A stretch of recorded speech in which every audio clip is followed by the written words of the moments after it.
السلام علیکم۔ کتاب سوچئے اور دولت کمائیے یعنی think and grow rich by Napoleon Hill, 8واں باب، قوت فیصلہ، عزم مصمم۔ بعض ایسے میدان جن میں جدید قیادت کے مواقع ہیں۔ اس باب کو ختم کرنے سے پہلے آپ کو بعض ایسے سرسبز و شاداب میدانوں کی سیر کروائی جائے گی جہاں قدیم قیادت کے زوال کی وجہ سے نئی قیادت کے امکانات بہت زیادہ ہیں۔ ممکن ہے آپ اس میدان میں کسی مناسب مواقع سے فائدہ اٹھا سکیں۔ نمبر 1، ساری دنیا میں میدان سیاست میں قائدین اور رہنماؤں کی اشد ضرورت ہے۔ یہ ضرورت ناگزیر حد تک شدید ہوتی جا رہی ہے۔ اکثر سیاستدان لیڈروں اور قزاقوں جیسی حرکتیں کرنے لگے ہیں جنہیں قانون نے اجازت دے رکھی ہے کہ وہ جو چاہیں گے۔ انہوں نے ایک برائی کو چھپانے کے لیے دوسری برائی اختیار کی جو زیادہ تکلیف دہ صورتحال ہے۔ انہوں نے موازنوں کو متوازن کرنے کے لیے محاصل میں اضافہ کر دیا اور صنعتی اور تجارتی کاروبار کو بری طرح اپنا اعلیٰ بنا لیا ہے۔ ان کے لیے وہ دن دور نہیں جب ان کا پول کھل جائے گا۔ نمبر 2، بینک کاری میں اصلاح ہو رہی ہے۔ اس کے موجودہ رہنما عوام میں اپنا اثر و نفوذ اور اقتدار و وقار کھو چکے ہیں۔ بینک کاروں کو اس بڑھتی ہوئی کمزوری کا احساس ہو چکا ہے اور وہ اپنی اصلاح کی جانب قدم اٹھا رہے ہیں۔ نمبر 3، صنعت میں نئے قائدین کی ضرورت ہے۔ پرانے لوگ صرف تقسیم منافع کے اعداد میں سوچا کرتے ہیں، لیکن اب منافع صرف منافع خور لوگوں کے خزانوں میں نہیں جائے گا۔ انسانی مساوات کے چرچے اسے مجبور کر رہے ہیں کہ نفع اندوزی اور مزدوروں کا اور کارکنوں کا خون چوسنے کی حکمت عملی کو بدل دیں۔ مستقبل کا لیڈر صنعت کو اس طرح چلائے گا گویا وہ نیم عوامی شخصیت ہے جو اپنی ذمہ داریوں کو اس طرح نبھائے گا کہ اس سے کسی جماعت یا فرد کو نقصان نہ پہنچے گا۔ آج صنعت کی قیادت کا بیڑا اٹھانے والوں کو یہ اچھی طرح یاد رکھنا چاہیے کہ مزدور بھی انسان ہے، اسے جانور کی طرح بے حس اور بے زبان سمجھ کر استعمال نہیں کیا جا سکتا۔ نمبر 4، آج کے مذہبی قائدین کو انسان کی موجودہ مادی ضروریات کی جانب توجہ دینے کی ضرورت ہے تاکہ اس کے پیروکار ان کی تعلیم اور ہدایت کی مدد سے اپنی معاشی مشکلات حل کر سکیں۔ مردہ ماضی اور نزائیدہ مستقبل موجودہ انسان کے لیے زیادہ دلچسپی کا سامان فراہم نہیں کرتے، بلکہ آج کا انسان حال کے مصائب سے دوچار ہے اور انہیں دور کرنا چاہتا ہے۔ نمبر 5، طب، قانون اور تعلیم کے شعبوں میں نئے قائدین کی ضرورت ہے۔ خصوصاً شعبہ تعلیم کا یہ حال ہے کہ قدیم تعلیم آج کے طالب علم کے لیے بجائے فائدے کے نقصان پہنچاتی ہے۔ ضرورت ہے کہ تعلیم کے جدید نصاب مرتب کیے جائیں تاکہ مستقبل کا طالب علم ماضی کی تعلیم پا کر اپنے آپ کو بیکار نہ سمجھے۔ جدید نصاب، جدید طرز تعلیم مستقبل اور حال کی ترقیات کو پیش نظر رکھ کر ترتیب دیے جا سکتے ہیں۔ آج طالب علم کو یہ بتلانے کی ضرورت ہے کہ جو تعلیم اسے مدرسے میں دی جاتی ہے وہ کس طرح اسے اپنی زندگی میں استعمال کر سکتا ہے۔ آج نظری تعلیم سے زیادہ عملی تعلیم کی ضرورت ہے۔ نمبر 6، صحافت۔ اخبار نویسی کے میدان میں بھی دوسرے میدانوں کی طرح نئی قیادت کی ضرورت ہے۔ مستقبل کے اخبار کو آج کی طرح کسی جماعت کا اعلیٰ کار نہیں بننا اور نہ ان کے خیالات کی ترجمانی کرنی ہے جو اس طرح اپنی سیاسی قیادت کی تشہیر کرنا چاہتے ہیں۔ حصول سرپرستی اور معاشی تحفظ کی خاطر اخبارات ایسے مضامین شائع کرتے ہیں جو عوام کے خیالات میں انتشار پیدا کرنے کا باعث ہوتے ہیں۔ انہیں پروپیگنڈا، جس سے جماعتی تفریق میں اضافہ ہو جاتا ہے اور عوام متعدد محاذوں میں بٹ کر کمزور ہو جاتے ہیں اور پرانی خرابیوں کے خلاف متعدد محاذ قائم نہیں رہتا۔ نیا اخبار کی صحیح رہبری اور رہنمائی کے لیے درکار ہے۔ یہ نیا قائد اخبار کے زبردست اور اہم ذریعے کو انسان کی ترقی اور عوام کے معیار زندگی کی بلندی کے لیے استعمال کر سکتا ہے۔ ان مندرجہ بالا میدانوں کے علاوہ یہ کہنا درست نہیں کہ کوئی اور میدان نہیں جہاں قیادت کی ضرورت نہیں۔ دنیا تیزی سے چولا بدل رہی ہے۔ ہمیشہ دنیا تبدیلیوں کا شکار رہی ہے، لیکن آج اس کی تبدیلی کی رفتار بہت زیادہ ہے۔ اس سے خیالات میں اس کی مناسبت سے تبدیلی ضروری ہے تاکہ اس کی ترقی کی دوڑ میں کوئی پیچھے نہ رہ جائے۔ اوپر چند خاص شعبوں کا ذکر بطور خاص اس لیے کیا گیا تھا کہ یہ وہ شعبے ہیں جن سے انسانی تہذیب و تمدن کے رجحان بڑی حد تک متعین ہوتے ہیں۔ کب اور کس طرح کس ملازمت کے لیے درخواست کی جائے۔ ذیل میں دی ہوئی معلومات برسوں کے تجربات کا نتیجہ ہے جس سے ہزاروں مردوں اور عورتوں کو حصول ملازمت میں مدد ملی ہے۔ اس لیے ان مندرجہ ذیل طریقوں پر بھروسہ کیا جا سکتا ہے کہ یہ آپ کی صحیح رہبری کر سکیں گے۔ اس لیے اگر آپ بھی کہیں ملازمت حاصل کرنا چاہتے ہیں تو اس سے بلا شبہ استفادہ کر سکتے ہیں، وہ واسطے جن کے ذریعے خدمات فروخت کی جا سکتی ہیں۔ نمبر 1، نوکری دلانے کے دفاتر۔ حقیقت میں حصول ملازمت میں یہ ذریعہ نہایت ہی مفید اور کارآمد ہو سکتا ہے۔ اس کتاب میں ایک اور جگہ نوکری دلانے والے دفاتر کیا کر سکتے ہیں اس کی وضاحت کی جا چکی ہے۔ یہاں اس کا دہرانا کتاب کی ضخامت بڑھانا ہے۔ یہاں تک اس طریقے سے مقامی طور پر استفادہ کا تعلق ہے، ملازمت کے خواہاں شخص کے لیے یہ ضروری ہے کہ کسی ایسے دفتر یا ادارے کی مدد سے حاصل کرنے سے قبل اس کے نتائج سابقہ کی جانچ کر لے، یعنی یہ کہ اس دفتر میں اپنے پاس رجسٹر شدہ اشخاص میں سے کتنے اشخاص کو ان کی مزونیت کے لحاظ سے ملازمتیں دلائیں۔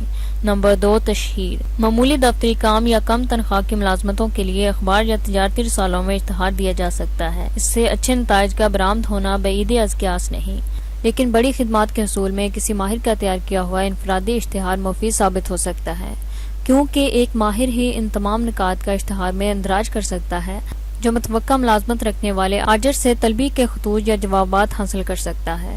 نمبر 3، درخواستیں بذریعہ ڈاک۔ ایسی درخواستیں ان لوگوں کو موصول ہوتی ہیں جن کے ہاں ملازمت ملنے کا امکان ہے اور جن کے لیے درخواست گزار یہ سمجھے کہ وہ لوگ یا ادارہ ان کے لیے موزوں ہو سکتا ہے۔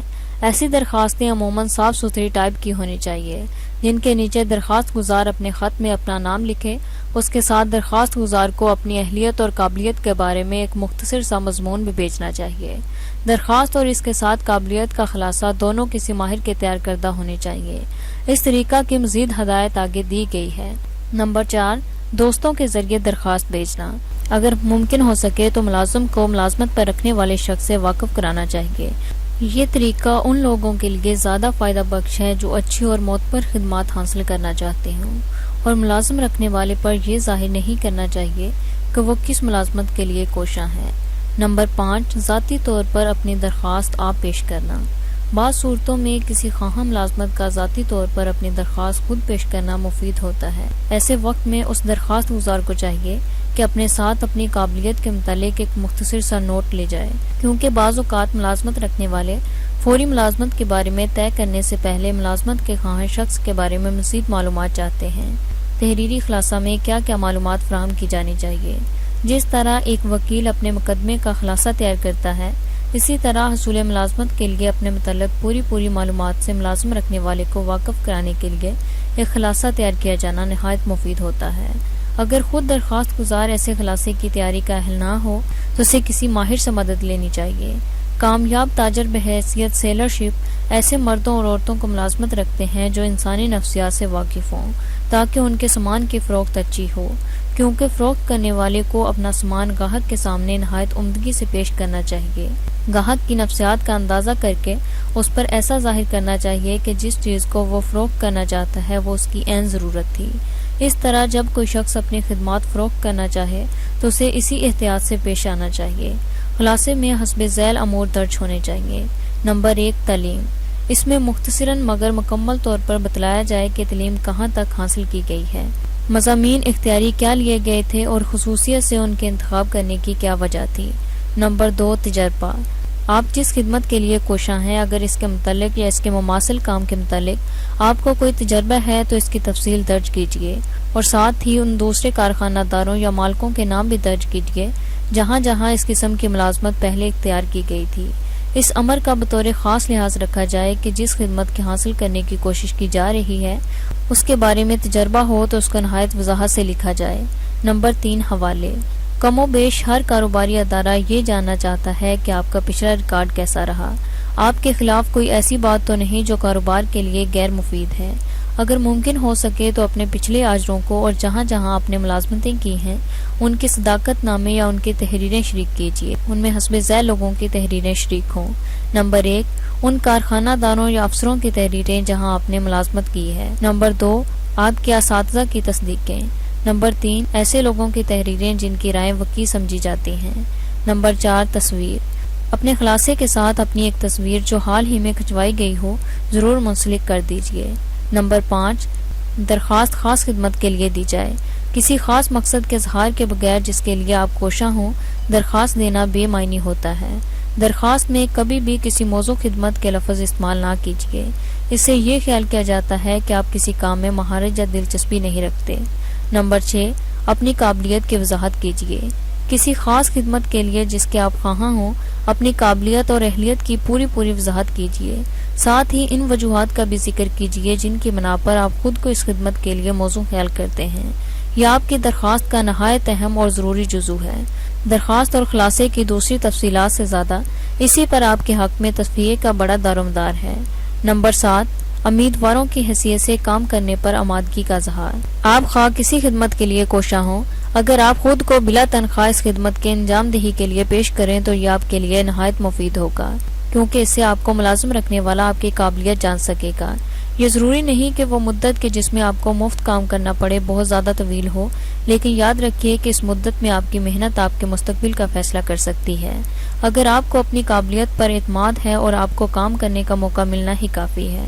علاوہ ازیں آپ کو اس طرح اپنے آپ کو پیش کرنا قطعاً یہ ثابت کرتا ہے کہ آپ کو اپنی قابلیت اور اہلیت پر اعتماد اور بھروسہ ہے۔ اگر آپ کی پیشکش قبول کر لی گئی اور آپ آزمائش میں پورے اترے تو یقیناً آپ کو اس وقت کا معاوضہ مل جائے گا جو امیدواری اور آزمائش میں گزرا۔ خلاصے میں اس بات کا اظہار مناسب الفاظ میں کر دیجئے کہ آپ کی اس پیشکش کی بنیاد حسب ذیل ہیں۔ نمبر 1، آپ کا اس خدمت کے لیے موزوں ہونے پر بھروسہ جس کے لیے آپ نے درخواست دی ہے۔